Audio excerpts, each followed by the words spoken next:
So let's talk about personal service settings. So they provide services that may not be invasive, and they include manicures and pedicures, hairdressing, barbering, piercing, tattooing, microdermabrasion, electrolysis, micropigmentation, and body modification. So the legal authority for public health inspectors in personal service settings. The Health Protection and Promotion Act. It organizes and it outlines the organization and delivery of public health programs. If there is a public health hazard, a health inspector can issue a Section 13. This can also be used on food premises, rec water, and of course, personal service settings. This is usually done when there's a lapse in IPAC. So for example, a tattoo artist forgets to sterilize their piercing equipment. Our orders would be to stop operations until they get pre-sterilized equipment, order to reprocess or sterilize their current equipment, and possibly notify their clients. So, Ontario Regulation 136.18, Personal Service Settings. We can remind operators of their legal duties to withhold under this reg. It's a new regulation from 2018 and includes operators to send their notice of intent to public health, as well as notice of new procedures. They need to keep their inspections posted and keep equipment in good repair. Some other documents include under the Ontario Public Health Standards include Infection Prevention and Control Protocol, Health Hazard Response Protocol, Infection Control Practices Complaint Protocol, Personal Settings Guidelines, Infection Prevention Control Disclosure Protocol. So, for the health unit I work at, Wellington, Dufferin, Guelph, Fergus and Orangeville personal service settings do not require to be inspected to get their license. However, Guelph does. In Guelph, personal service settings need a public health inspection in order to get their license. So where does the personal service settings not apply? It doesn't apply to retirement homes, long-term care homes, and hospitals. So what does this mean? Means that there's no requirements for public health to do routine inspections or reports for these settings. However, if a business in this setting is public facing, then the regulation applies. And inspection for these PSSs are not published. They're just sent directly to the facility. So for example, if there's a complaint about a hospital personal service settings that is not public facing, then the report is sent directly to the facility. So, the regulation doesn't apply to regulated health professionals. For example, a dermatologist operating under their profession, they're not subject to the requirements. A dermatologist performing manicures and pedicures are not exempt, however, because they're doing things outside of their profession and things that are outlined in the personal service settings regulation. So the regulation does apply if they are performing manicures and pedicures. Also, if we get a complaint about a regulated health professional, public health will inspect. Lastly, the regulation doesn't apply when personal services are provided at a client's home. For example, traveling hairstylists. This kind of inspection would be impossible to arrange. However, we can inspect where the equipment is cleaned and disinfected and where the business resides and is located. So some prohibited services include ear candling and coning, which isn't approved by Health Canada because of the risk of burns and potential damage to eardrums. Fish pedicures are not allowed. Because it's impossible to disinfect fish between clients. Scleral tattooing, basically tattooing of the eyes, isn't allowed because of its risks to vision impairment. And implantation of eye jewelry is also not allowed because of its risk of vision impairment. So hairdressers and barbers don't need to collect client information because of the low risk nature of their services, and they don't need a dedicated equipment sink. They can use their hair sinks to reprocess their equipment. Hand washing sinks are non-negotiable. They must have hand washing sinks in all personal service settings because it is a key component of infection control. It must always be accessible and have hot and cold water, and the ministry allows it to be in a washroom. So the equipment cleaning sink, again, this sink is used for reprocessing equipment and cannot be located in a bathroom. It must be separate from where services are provided to prevent sort of cross-contamination, and there must be enough counter space to prepare reusable equipment. Pets in personal service settings, not allowed. Only service animals are allowed. Keep in mind, therapeutic animals are not service animals. Sterilization of reusable equipment. Sterilizers on site must meet Health Canada and Canadian Standards Association requirements. So, records. They include client records for invasive services, high-level disinfection, sterilizer spore tests and physical logs, accidental exposures. These records must be kept on site for 1 year and kept 2 years off-site.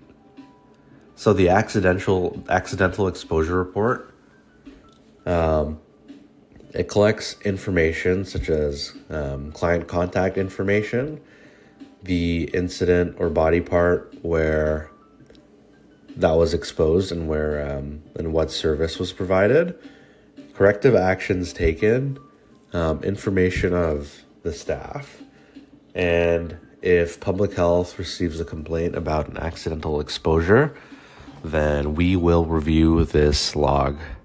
So, proper cleaning and disinfection.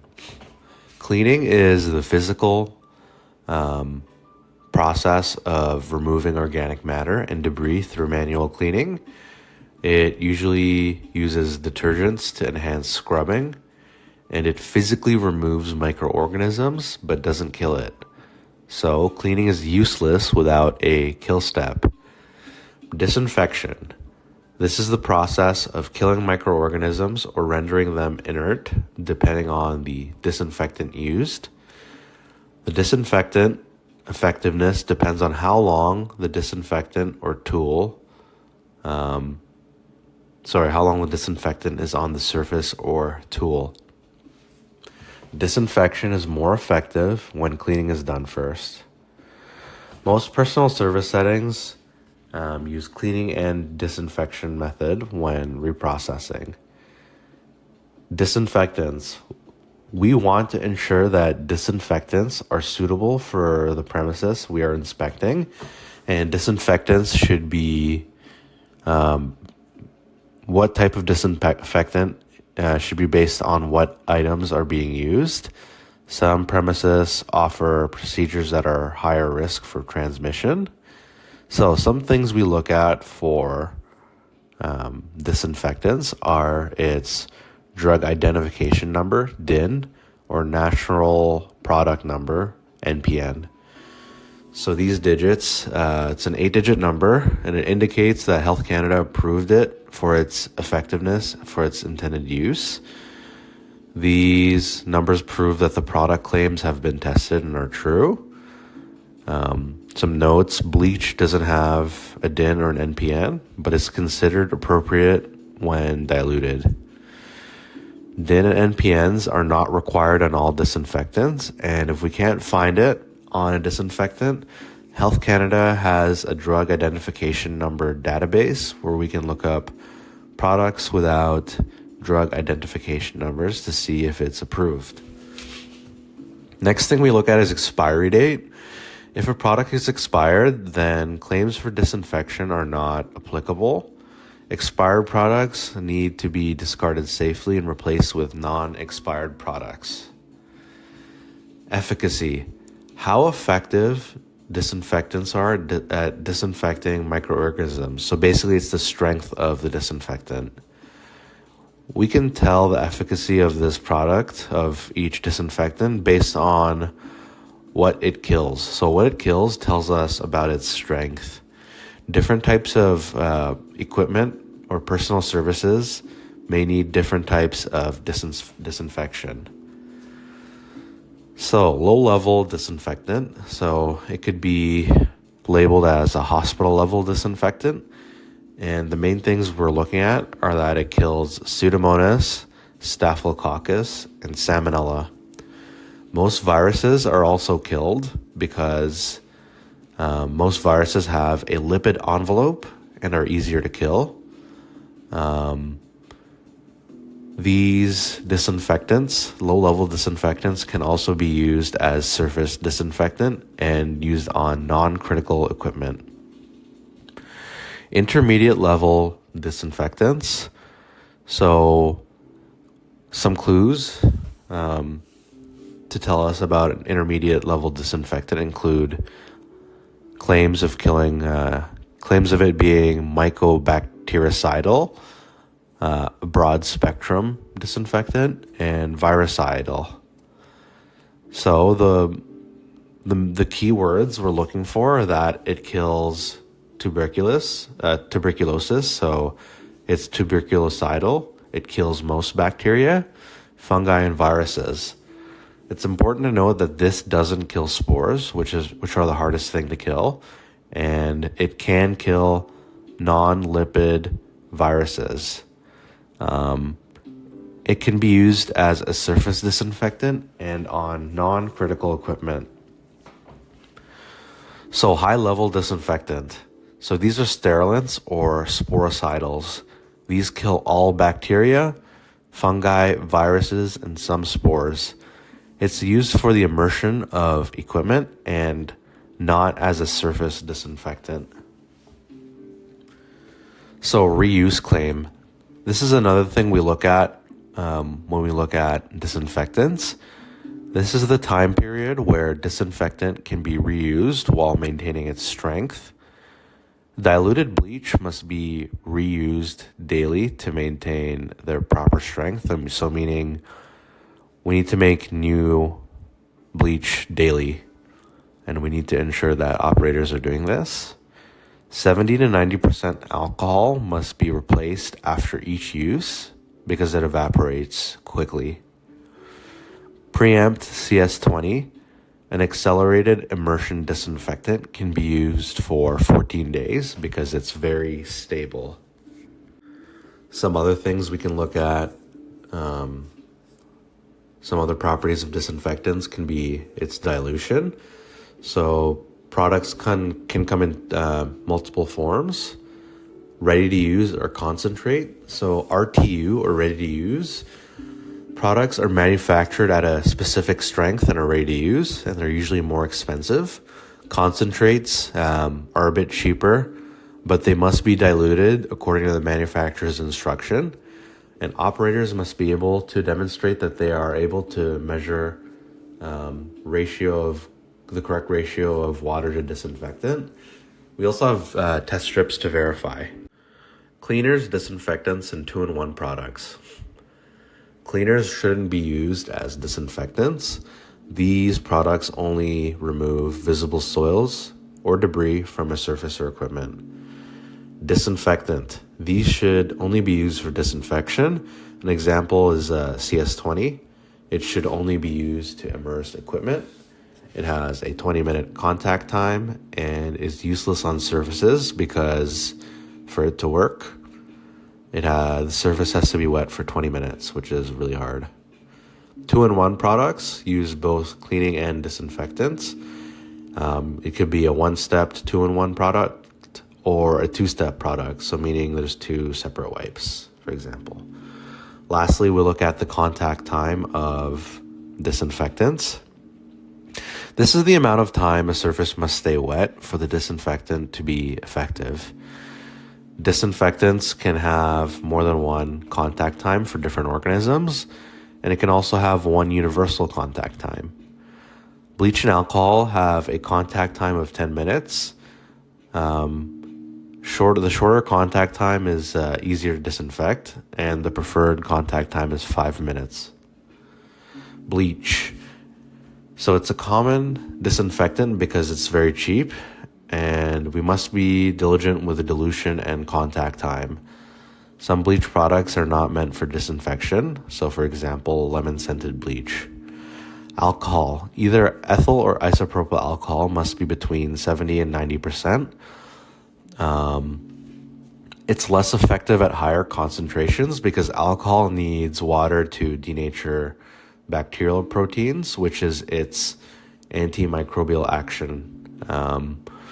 Alcohol is only used to soak equipment. Wiping on surface or wiping on equipment is not sufficient because alcohol evaporates quickly and we won't be able to achieve appropriate contact time. It should be stored in a container with a lid, again, because it evaporates quickly, and it should have an NPN and an expiry date. So, pathogens ranked from easiest to hardest to kill. So the easiest are lipid viruses. So these are envelope viruses. Because they have that extra membrane, it can absorb disinfectants a lot easier. So some examples of lipid viruses are hepatitis B virus, human immunodeficiency virus, so HIV, and the herpes simplex virus. And then it gets a little bit tougher with vegetative bacteria, so for example, Pseudomonas and Salmonella. And then important to note that vegetative bacteria can be killed by low-level disinfectants. The next level up of harder to kill are fungi, so Candida and Cryptococcus. And then non-lipid viruses, so non-envelope viruses are a bit harder to kill, and this includes poliovirus, rhinovirus, and norovirus. Next hardest to kill are mycobacteria, so bacteria that cause tuberculosis, so Mycobacterium tuberculosis or any other mycobacteria.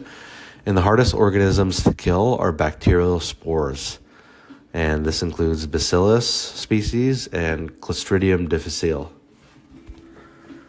So, single-use instruments. They cannot be cleaned and must be disposed of after each use on client. Can be used once. Saving instruments used on specific clients is not in compliance with best practices in the PSS regulations. So, for example, if someone gets a service and returns a month later, the operator wants to reuse the same instruments on that same client. This is not allowed. These instruments cannot be adequately cleaned and disinfected because they are porous. Multi-service utensils or instruments can be used multiple times on different clients. They're usually made of non-porous materials such as glass, plastic, and metals. They're able to withstand cleaning and disinfection, and all reusable instruments must be cleaned and disinfected or sterilized after each client. Instrument classification. As inspectors, we must be use our critical thinking and knowledge of Spalding's classification when we view instruments and their in disinfection. So Spalding's classification describes the level of processing to be used on equipment and instruments based on their intended and actual use. So non-critical instruments that need low-level disinfection. So non-critical instruments are items that don't come into direct contact with a client and are only in contact with their hair or intact skin.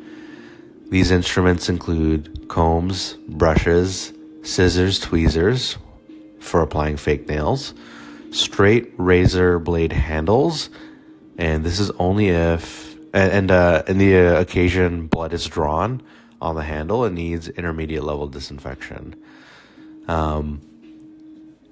Non-critical instruments and items also include surfaces, so counters, chairs, nail drying stations. These surfaces only encounter intact skin. Some disinfectants, some low-level disinfectants to be used include quats, which include Lysol, Barbicide, and Marvicide.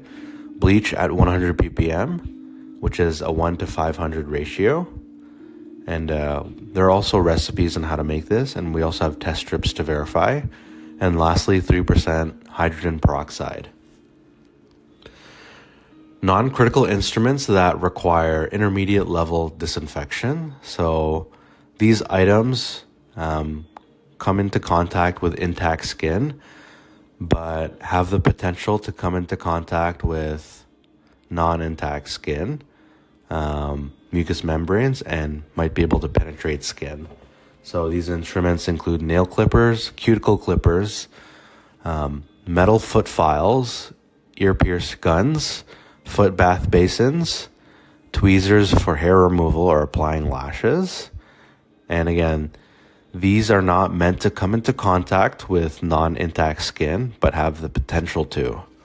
Some disinfectants on these equipment include bleach and water that's at a 1 to 50 ratio, so 1000 ppm, 0.5% accelerated hydrogen peroxide, so preempt, 70 to 90% alcohol, and clippercide. Semi-critical equipment that require high-level disinfection. So these are items that come into contact with non-intact skin or mucous membranes, but are not intended to penetrate. They can accidentally penetrate skin and come into contact with blood, body fluid, and mucous membranes. These must be cleaned, followed by high-level disinfection. So equipment include instruments used to hold piercing jewelry, tweezers, electrolysis for ingrown hair removal, microneedling and blading handles, and microdermabrasion heads. High-level disinfection includes bleach and water at a 1 to 10 ratio, so 5000 ppm, 70% accelerated hydrogen peroxide, so CS20. Next, I'll be talking about critical equipment that requires sterilization. These are items that are intended to penetrate skin and are used on invasive procedures. It should be cleaned thoroughly, followed by sterilization. It's important to note that these can be purchased pre-sterilized and are single use. Instruments that hold sterile items should be cleaned using high-level disinfection.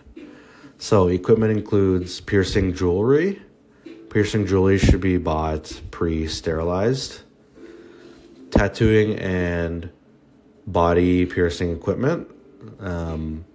So for example, the metal receiving tubes, grips, metal forceps, needles need to be sterile and single use and cannot be reprocessed. And lancets, which are used to remove blackheads. Sterilization. So it's uncommon in tattoo or piercing personal service settings. Most of these settings use single-use items, and it makes things a lot easier. Sterilization is determined by temperature, pressure, duration to exposure, packaging, and size load.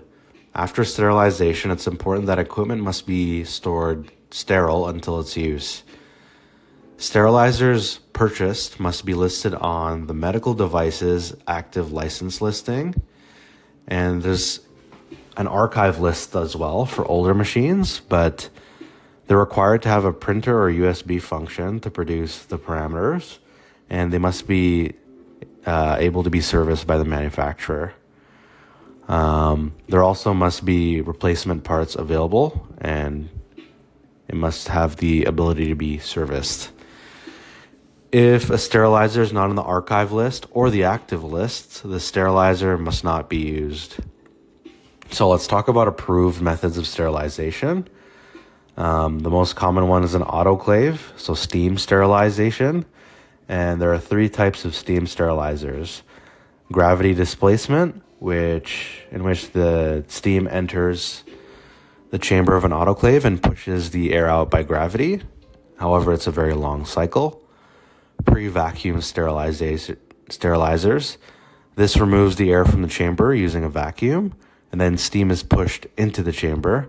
It's a shorter cycle, and it's the most common kind, and it's a pre-vacuum sterilizer. The last one is a steam pulse pressure flush. This pushes steam into a chamber at high pressure. So again, the most common kind of sterilizer is a steam sterilizer, an autoclave, and there's 3 kinds: gravity displacement, pre-vacuum sterilizer, steam pulse pressure flush. Other sterilization methods include dry heat sterilization and chemical autoclaves, which are uncommon. Some unapproved methods of sterilization include pressure cookers, glass bead sterilizers, microwaves, domestic ovens, and using boiling water. Lastly, UV light is also not approved, and it's still common to see in nail salons that they use UV light boxes. And this is where reusable instruments are stored after disinfection. And it's important to educate the operator that UV alone cannot disinfect their tools. So using this box is not disinfection. Sterilization monitoring. So physical and mechanical monitoring include, to monitor this, we should have sterilization logs that document date, start and end times, and cycle lengths, as well as temperatures, pressure, indicators, and operator comments and their signature. These records should be kept 1 year on site and 2 years afterwards. Chemical processing or monitoring. Instruments must be kept in a package until sterile when using a chemical autoclave. Each package must have an external and internal indicator. So a class 1 external temperature-sensitive indicator helps us differentiate processed versus unprocessed items. Class 4 or 5 internal chemical indicator. This responds to variables related to sterilization like steam penetration, time, and temperature. And this is inside the package. It monitors many parameters. And lastly, if either indicators do not respond to a chemical sterilizer, then that equipment is not sterile, and its cause must be investigated. So basically, if these indicators don't work, the sterilizer's not working, we have to investigate it. Lastly, biological monitoring. These should be on steam sterilizers. This confirms sterilization conditions were met and we're able to kill bacterial spores. Again, spores are the most difficult organisms to kill. We must confirm the following are killed during sterilization cycle. So we use bacterial spore strips. So for steam sterilizers, the bacterial spore strip tells us if Geobacillus sterathermophilus is killed or not. For dry heat sterilizers, Bacillus atrophius is the strip used. Personal service settings must confirm that these are killed biweekly, so they must test their sterilizers biweekly. Every PSS does things differently. For example, dentists must do it weekly. Test results must be kept 1 year on site, 2 years afterwards. And when purchasing a new sterilizer or repairing a current one, there must be 3 consecutive tests done. So we want 3 consecutive negative spore tests for it to qualify as a sterilizer. So negative tests means there is no spore growth and the sterilizer is working properly. Positive spore tests means there is spore growth and sterilization has failed. Many personal service settings use sterilizers. Many personal service settings have contracts with labs that do the tests bi-weekly for them. WDG, so my health unit, has access to these results without the personal service having to report it. So it's kind of a backdoor access to these test results, and they help us tell if we need to follow up on a failed sport test or not. So failed sport tests. If a personal service setting has a failed sport test, the operator must contact public health, and they should repeat the sport tests and hold all items that have been processed since the last negative test, and they shouldn't be used on clients. So if the second test is negative, it means the system works. If there's no indication of malfunction, at this point, if the second test is negative, they should re-sterilize all held items and continue as normal. So if a second test is negative, it indicates that there's a system malfunction, and they should repair that system and retest to obtain 3 negative consecutive results. After that, they should re-sterilize all held items and then continue as normal. If the second test is positive, it means the system has failed. It should be reported to public health and moved to a backup plan. For example, the backup plan could be to stop providing services or repairing the sterilizer. After the sterilizer is repaired, they must get 3 consecutive negative tests to be qualified and then re-sterilize all held items. So a client recall is when unsterilized equipment is used on clients. Use equipment before doing a sport test that has failed, and PHI must start informing clients that they should consult their healthcare provider, possibly get tested for bloodborne pathogens. So pre-sterilized equipment. Packaging will indicate that it's sterile and its mode of sterilization. It also should have a lot number in case of recall and an expiry date and the name of the company that makes the documents and a sterilization equipment certification that the operator should have.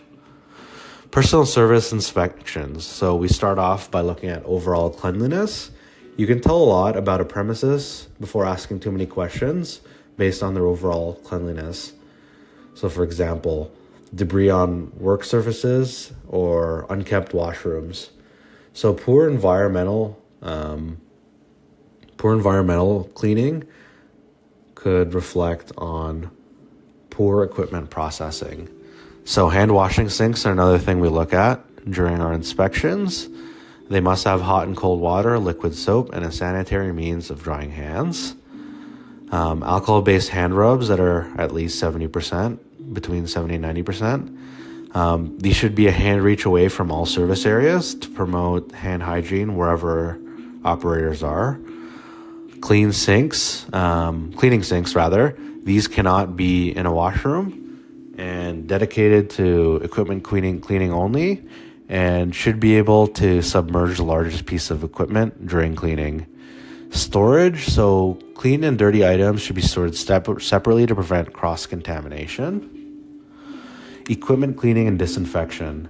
So this must happen between clients, or the operator must be able to show that they have enough equipment to use on clients. So for example, they clean items before starting the day and they only have enough equipment for the amount of clients they have that day.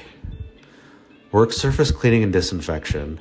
So we're looking at what kind of disinfectant they are using.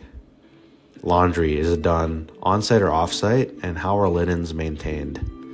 Client records. So for invasive procedures such as tattooing, microblading, and piercing, client records are kept and they should have the right information about service details and lot numbers. So, accidental exposures, is there a method for documentation? Approved biohazardous containers. For premises using sharps, they should have this, and we should confirm that they know how to properly dispose of them. Brushes. These are required in all premises for pre-cleaning equipment. So, different types of settings. Hair salons and barbershops. Tissue paper strips, and towels that go around the neck before the cape's put on should be single use, and towels should be laundered.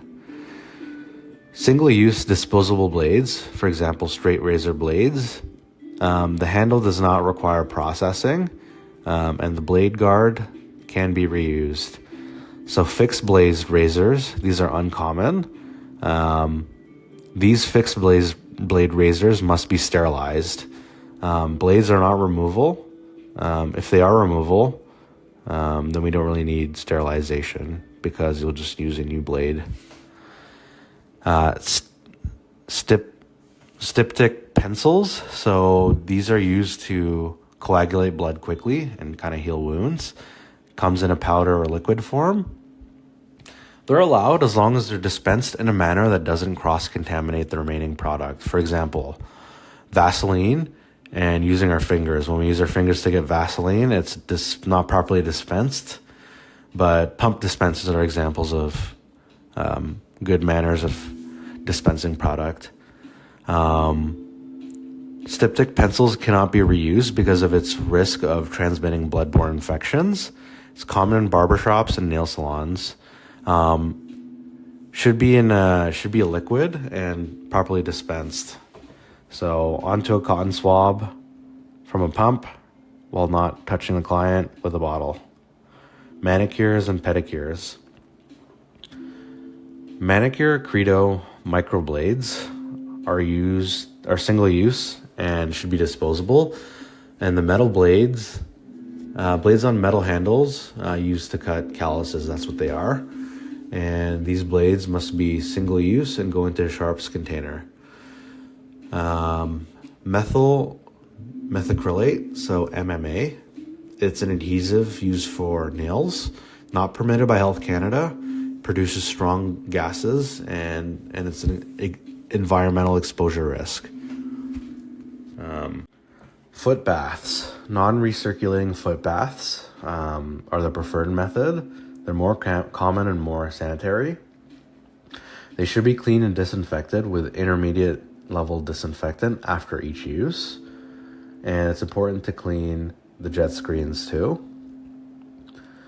Liners are also used as a protective barrier that goes into the foot basins.